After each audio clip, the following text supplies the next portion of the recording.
അപ്പോ വീണ്ടും സ്വാഗതം. ഹലോ, നമസ്കാരം.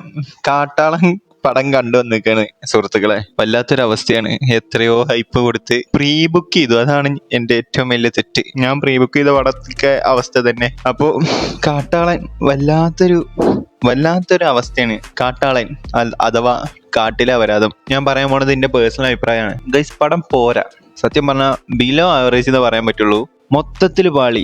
മെയിനായിട്ട് പാളിയത് സ്ക്രിപ്റ്റാണ്. സ്ക്രിപ്റ്റ് പോയി കഴിഞ്ഞാൽ ഇനി ഒന്നും പറഞ്ഞിട്ട് കാര്യമില്ലല്ലോ. എത്ര വലിയ രവി ബസ്രൂർ വന്നിട്ട് പോലും രവി ബസ്രൂറിന്റെ കാര്യം പറയാൻ വരട്ടെ. ഇതില് അഭിനയിച്ചവർ നല്ല പണി എടുത്തിട്ടുണ്ട് ഈ പടം ചെയ്യാൻ. ഇത് പെപ്പൊക്കെ നല്ല ഹാർഡ് വർക്ക് ചെയ്തൊരു പടമാണിത്. അത് ഈ പടം കണ്ടാൽ നിങ്ങൾക്ക് മനസ്സിലായി. അതിന്റെ ക്വാളിറ്റി നിങ്ങൾക്ക് കാണാൻ പറ്റും. പക്ഷെ ഇത്ര പറഞ്ഞിട്ട് എന്താ കാര്യം? സ്ക്രിപ്റ്റ് ഇതായി പോയില്ലേ. അപ്പോൾ അങ്ങനെ ഒരു സ്ക്രിപ്റ്റ് ഫസ്റ്റ് തന്നെ മനസ്സിലായി സ്ക്രിപ്റ്റ് കയ്യിൽ നിന്ന് പോയി എന്നുള്ള കാര്യം. ഇനിയിപ്പോ എന്തായാലും ഇത് കാണാതിരിക്കാനും പറ്റില്ലല്ലോ. അപ്പൊ ഈ പറഞ്ഞ പോലെ സ്ക്രിപ്റ്റ് പോയ സ്ഥിതിക്ക് പിന്നെ ഇങ്ങനെ ഇരുന്ന് കാണുക, ഒരു ലെവലിൽ ഇങ്ങനെ പോവാം. രവി അണ്ണന്റെ കാര്യം ആദ്യം പറയാം. രവി അണ്ണ ഇതിൽ സ്കോർ ചെയ്തിട്ടുണ്ട്. സ്കോർ നല്ല രീതിയിൽ കൊടുത്തിട്ടുണ്ട് എന്നുള്ളതൊക്കെ ശരിയാണ്. പക്ഷെ ഇതിൽ ഓവറായി പോയി. ഇതില് BGM കൂടിപ്പോയി. പടം തീരെ, ഞാൻ പറഞ്ഞല്ലോ, പടത്തിന്റെ സ്ക്രിപ്റ്റ് പോയ സ്ഥിതിക്ക് പിന്നെ BGM എത്ര കൂടിയിട്ട് ഒരു കാര്യമില്ലാന്ന് ഈ പടം കാണിച്ചു തരാണ്. വെറുതെ നടക്കണവന് വരെ BGM, നടക്കുമ്പോ BGM, ഓടുമ്പോ BGM, ഇരിക്കുമ്പോ BGM, ഫുൾ BGM. നമ്മളെ ജഗദീശേട്ടനൊക്കെ നല്ല രീതിയിൽ അഭിനയിച്ചിട്ടുണ്ട് ഇതിൽ. അതിനടുത്ത് പറയണം, അവരൊക്കെ നല്ല രീതിയിൽ തന്നെ അഭിനയിച്ചിട്ടുണ്ട്. പിന്നെ അതേപോലെ ഇത് ലിപ്സ്റ്ററും കുറച്ച് കാമിയോസ് ഒക്കെ ഉണ്ടല്ലോ. നമ്മുടെ ഹനാൻസ് ഒക്കെ ഉണ്ട് ഈ പടം. ഹനാൻസാന്റെ കാര്യം ഇപ്പൊ ഞാൻ ഇങ്ങനെ പറയാം. പടം ഓവറോൾ ഫുൾ ലീഡ് ഉണ്ട് മച്ചാൻ. പക്ഷെ മച്ചാനൊന്നും മുണ്ടൂല. മച്ചാൻ ഓരോ റിയാക്ഷനൊക്കെ ഇടുക. റിയാക്ഷൻ കാണുമ്പോ എന്റെ തിയേറ്ററിലുള്ളവരൊക്കെ ചിരിക്കായിരുന്നു ചെയ്തത്. വല്ലാത്തൊരവസ്ഥയാണ് ഹനാൻസാന്റെ അവസ്ഥ.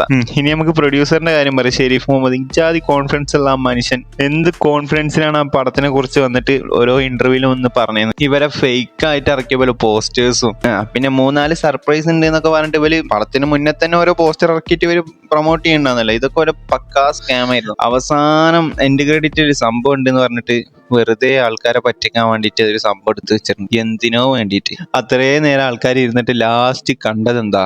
പടത്തിലെ ആക്ഷൻസ് ഉണ്ട് കേട്ടോ. ആക്ഷനൊക്കെ അടിപൊളിയായിട്ട് ചെയ്തിട്ടുണ്ട്. പക്ഷെ ഈ അടിക്കണത് എന്തിനാന്നൊന്നും അറിയില്ല. ഇടക്കിടക്ക് അടിയാ. ഇത് ഫുള്ള് ആക്ഷൻ പടാന്നുള്ളതൊക്കെ ശരി തന്നെ. പക്ഷെ പടത്തില് ഏകദേശം 3/4 അടിയോടടി. പെപ്പയുടെ കാര്യം പറയുകയാണെങ്കിൽ പെപ്പ ഇതിൽ നല്ല ഹാർഡ് വർക്ക് ചെയ്തിരിക്കുന്നു ഞാൻ പറഞ്ഞു. പക്ഷെ പെപ്പക്ക് എന്തോ ഈ ഒരു വേഷം ചേരുന്നില്ല എന്നാണ് സത്യാവസ്ഥ. ചെങ്ങായി ഹീറോ എന്നുള്ളതൊക്കെ ഓക്കെ, വന്നതിനൊരു ഫീൽ, ഒരു ഓറ കിട്ടുന്നില്ലല്ലോ സത്യം പറഞ്ഞ. അവർക്ക് ഓപ്പോസിറ്റ് നിൽക്കണ അബ്ജാദ് വില്ലന്മാരാ. അവരൊപ്പം നിൽക്കുമ്പോ ഒരു ഓറ കിട്ടണില്ല. പെപ്പക്ക് നമ്മളെ നാടൻ അടിയന്നെ നടക്കുള്ളൂ. ഈ പെപ്പയുടെ ഒരു ഗെയിം ചേഞ്ചർ പടയിക്കാരെന്നൊക്കെ ഞാൻ വിചാരിച്ചത്. എക്സ്പെക്ടേഷൻ ഹൈ ആയിരുന്നു. പക്ഷെ പടം ലോ ആയി പോയി. ഇനി ഇന്റർവെല്ലിൽ വരെ അങ്ങനെ പോയിട്ട് സെക്കൻഡ് ഹാഫ് എന്തെങ്കിലുമൊക്കെ ഉണ്ടാവും വിചാരിച്ചിരുത്തി. സെക്കൻഡ് ഹാഫിൽ ഒന്നുമില്ല. അങ്ങനെ ഒരു നിർവികാര പടമായി പോയി. എന്റെ തിയേറ്ററിൽ സെക്കൻഡ് ഹാഫിൽ ഒരു സീനിൽ ഒരു കയ്യടി ഇല്ല. ഒരു ജഗദീഷിന്റെ ഒരു സീൻ ഉണ്ട്. അത് ഒരു കയ്യടി ഉണ്ടായി, ഒരു പിച്ചക്കാശിന്റെ സീൻ. അപ്പൊ നമ്മളെ മാർക്കോല് കിട്ടിയ പൈസ കാട്ടാനിലൂടെ പോയി. വല്ലാത്തൊരവസ്ഥയാണ് ഷെരീഫ് മുഹമ്മദിന്റെ. ഇനിയിപ്പോ അനൗൺസ് ചെയ്തിട്ടുണ്ടല്ലോ അടുത്തത് ലോർഡ് മാർക്കോ. അതിൽ പ്രതീക്ഷ ഉണ്ട്. കാരണം അതിന്റെ ഒരു ഡയറക്ടർ അനീഫ് അതേനി. അത് നമുക്ക് മാർക്കോന്റെ സിഗ്നേച്ചർ. ഇപ്പൊ തന്നെ ഒരു കാര്യം മനസ്സിലായി പൊന്നാര മക്കളെ. മാർക്കോന്റെ 7 അയലത്ത് കാട്ടാളം വരില്ല. ഇപ്പൊ മനസ്സിലായി ആ ഐറ്റം വേറെ ലീഗാണെന്നുള്ള കാര്യം.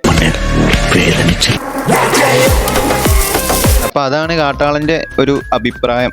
അപ്പൊ നിങ്ങൾ പടം കണ്ടിട്ടുണ്ടെങ്കിൽ എന്തോ അഭിപ്രായം അറിയിക്കാം. അപ്പൊ എല്ലാരും അഭിപ്രായമൊക്കെ നോക്കി. ഇത് എന്റെ അഭിപ്രായമാണ്. റിവ്യൂകളൊക്കെ നോക്കിയിട്ട് കണ്ട് ബുക്ക് ചെയ്ത് വേണമെങ്കിൽ നിങ്ങൾക്ക് പോയി കാണാം. ഇതിത്തെ ഒരു ക്യാമിയോ ഉണ്ട്. അത് ക്യാമിയോ ഇമ്പാക്ട് ഉണ്ടായില്ല എന്നുള്ളതാണ് സത്യാവസ്ഥ. ക്യാമിയോ കോക്ക് പറഞ്ഞ പോലെ പിച്ചക്കാരൻ കോട്ടിട്ട പോലെ എന്നൊക്കെ കോക്ക് ലുക്ക് ഒന്ന് ചേഞ്ച് ചെയ്യുക. അപ്പൊ അതന്നെ ഉള്ളു ഇന്നത്തെ വീഡിയോ. ഉറങ്ങട്ടെ ഒന്ന്. കാട്ടാളൻ കണ്ട ക്ഷീണം.